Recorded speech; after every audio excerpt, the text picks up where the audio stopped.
Trans people are sacred.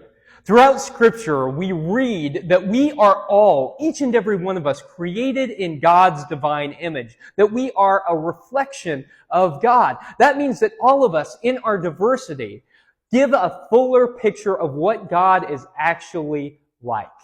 God looked at all of creation and claimed each and every one of us as good, regardless of our sexual orientation or our gender identity or expression, that we are all God's people with inherent worth and dignity. Throughout the Gospels, Jesus called us to love one another, each and every other person, because he recognized that when we love, we are in fact growing closer to God, because God is love. And if we're not loving one another, then we're not really experiencing God, because God is love.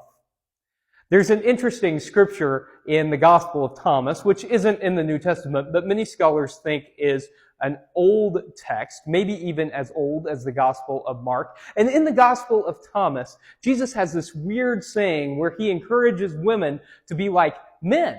Now, a lot of people think that this is misogynistic, but in that ancient culture, they didn't see gender as sex. They saw gender as status roles. And so Jesus is encouraging everyone in the early Christian community to treat people with equal status, with high status in their society.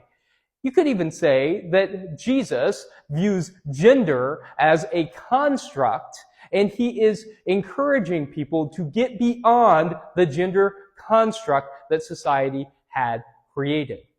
Trans people are holy. Trans people are sacred. Gender is a construct that we have to move beyond.